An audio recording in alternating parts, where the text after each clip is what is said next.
नमस्कार। आप लोगों ने पीछे सीखा ग्रहों के बारे में, राशि के बारे में और गणित, जन्म कुंडली कैसे बनाई जाती है। साथ साथ में कुंडली मिलान का भी अध्ययन किया और हमारा फलित वृषभ लग्न का पूरा हो चुका था।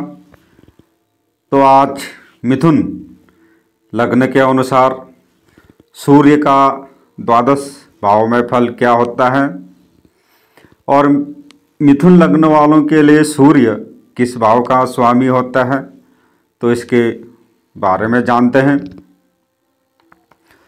मिथुन लग्न वालों के लिए सूर्य तीसरे भाव का स्वामी होता है, पराक्रम का मालिक होता है।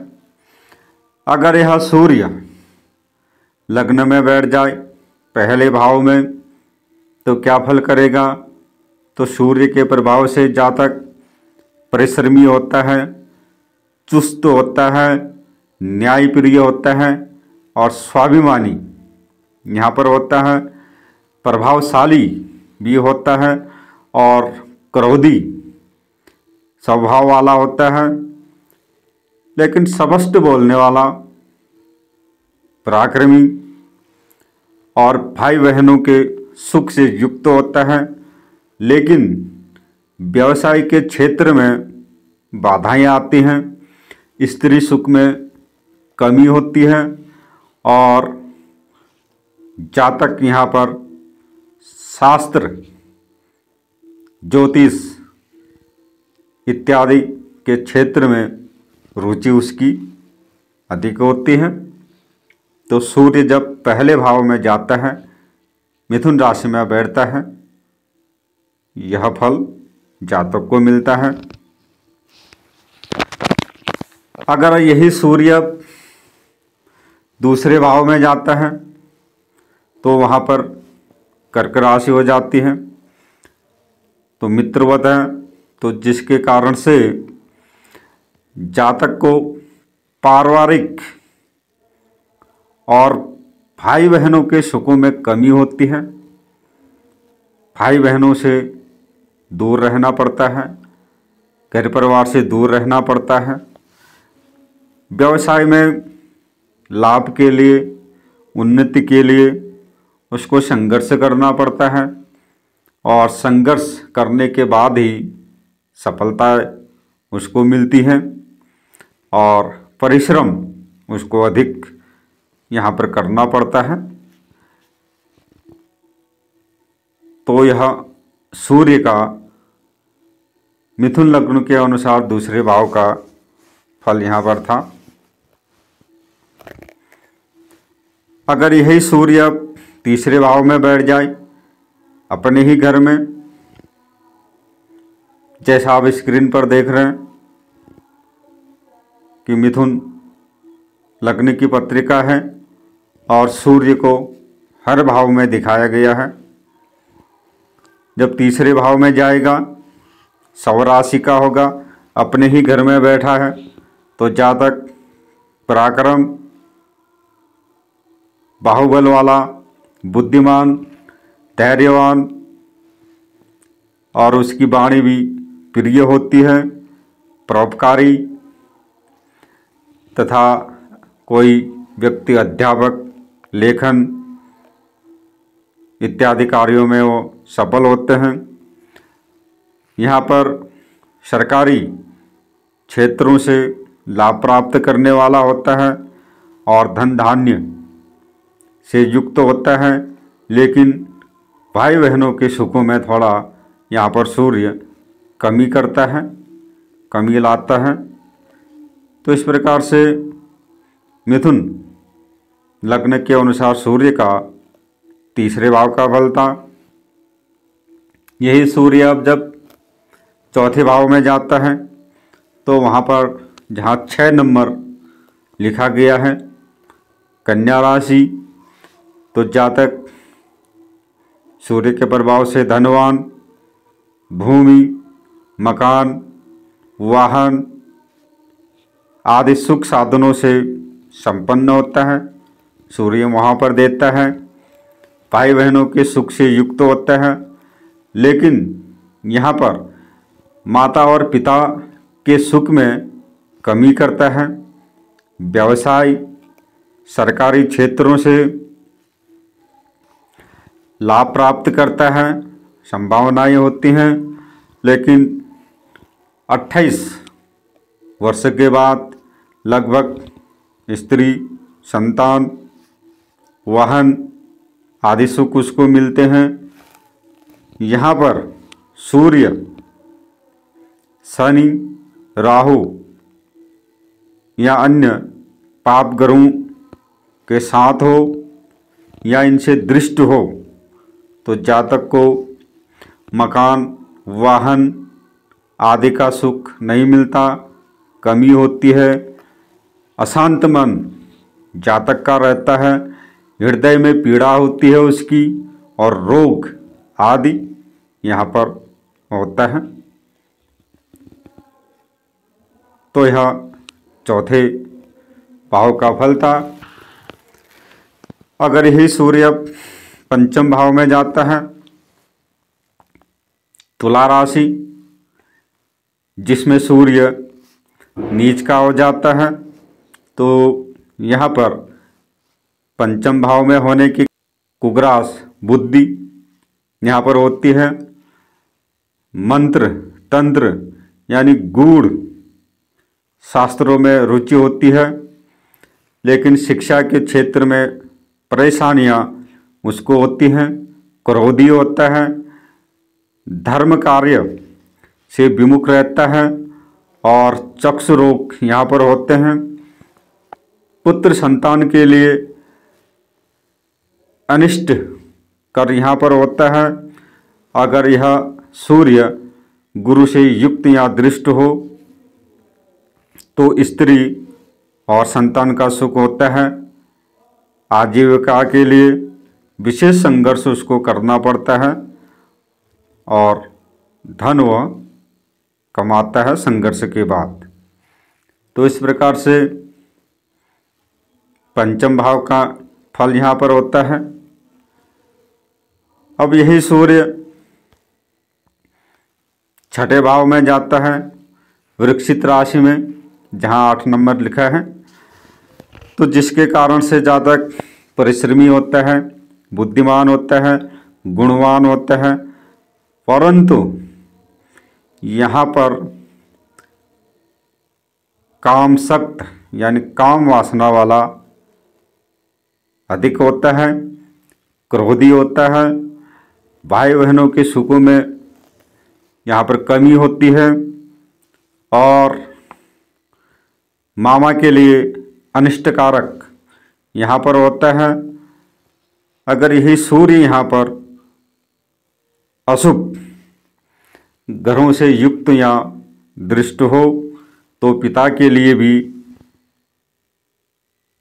अनिष्ट कारक होता है, शरीर कष्टी होता है, श्वास तथा हृदय, गले और पेट के रोगों से जातक यहाँ पर परेशान होता है। यह छठे भाव का फल था। अब यही सूर्य अगर सप्तम भाव में चले गया, जहाँ 9 नंबर लिखा है, धनु राशि गुरु की वहाँ पर आती है, तो जिस कारण से जातक का शरीर मध्यम कद वाला होता है, स्वाभिमानी होता है, धार्मिक और परोपकारी जातक होता है, लेकिन साझेदारी के कार्यों से लाभ प्राप्त करता है। अगर गुरु भी शुभ हो, शुभ अवस्था में हो, तो स्त्री सुख, व्यवसाय द्वारा अच्छा लाभ प्राप्त करने वाला, और विवाह के बाद विशेष धन प्राप्त करने वाला होता है।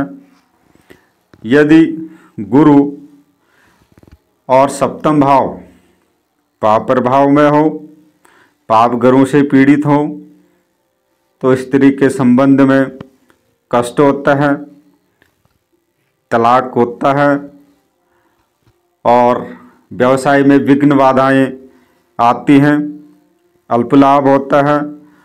और यही सूर्य अगर शुभ ग्रह से दृष्ट अगर होता है तो विदेश में यानी घर से बाहर जाकर लाभ प्राप्त करता है, भाग्योदय उसका वहाँ पर होता है।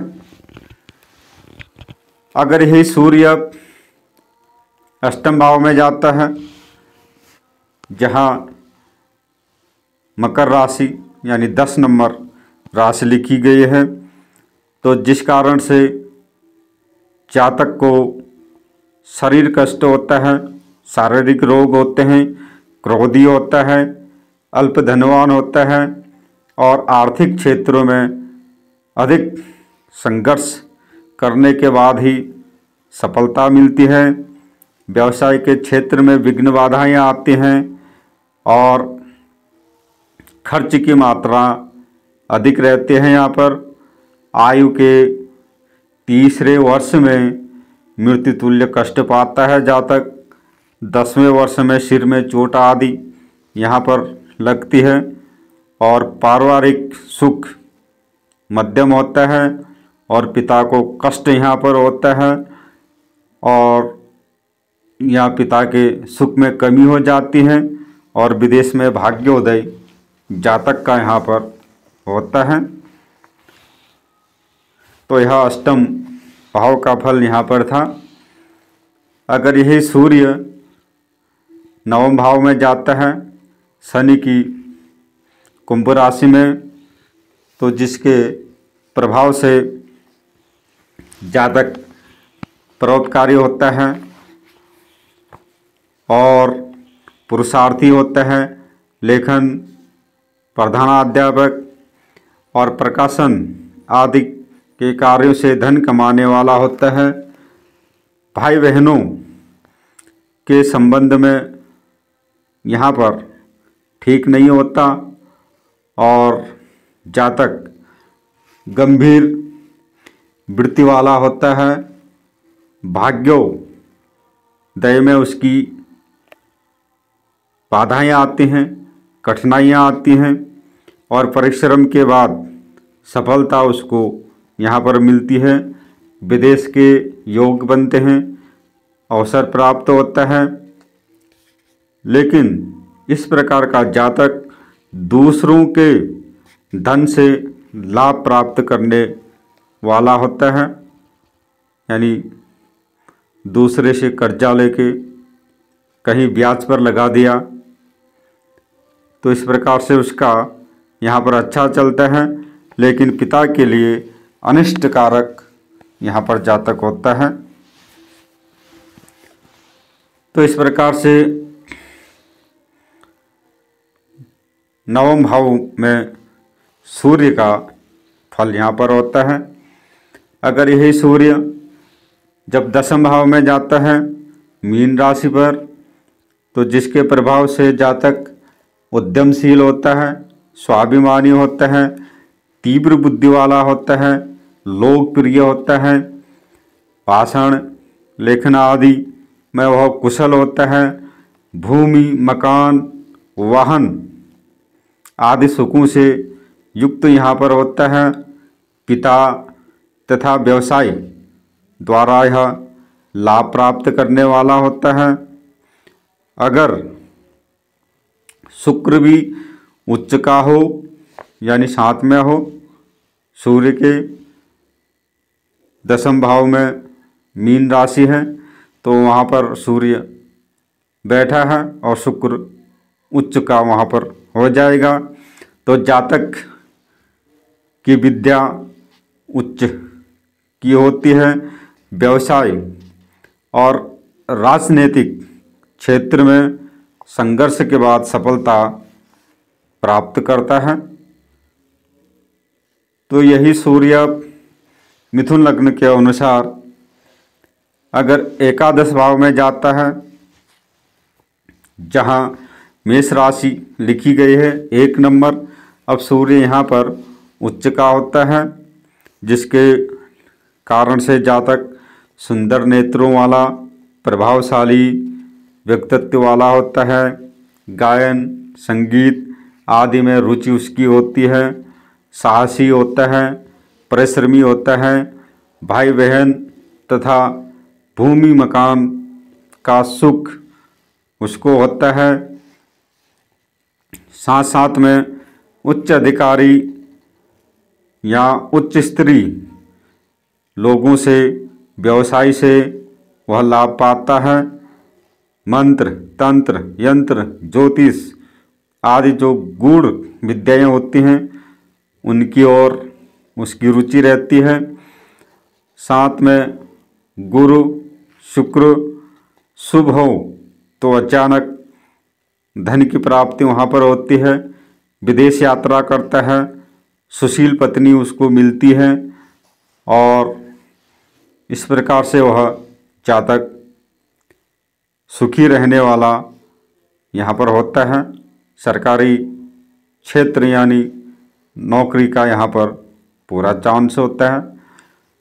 तो यही सूर्य जब द्वादश भाव में जाता है तो जहाँ पर 2 नंबर लिखा गया है, हानि भाव है, वृषभ राशि, तो जिसके कारण से जातक का शरीर कृश होता है, सिर के रोग होते हैं, नेत्र के रोग होते हैं और पिता और भाई बहनों के सुख में कमी होती है। मित्रों और संबंधियों से धोखा उसको मिलता है। परदेशवासी होता है, घर से बाहर रहने वाला, विदेश में रहने वाला और बेवजह यात्राएं करने वाला होता है और उसका धन अधिक खर्च यहाँ पर होता है, अपव्यय अधिक होता है। यानी विभिन्न परेशानियों का सामना जातक को यहाँ पर करना पड़ता है। 36 वर्ष के आयु के बाद उदर के रोग यहाँ पर जातक को होते हैं, धन हानि होती है। तो इस प्रकार से मिथुन लग्न के अनुसार सूर्य का द्वादश भाव का फल इस प्रकार से होता है। तो आप लोग सीखते रहें, देखते रहें। नमस्कार।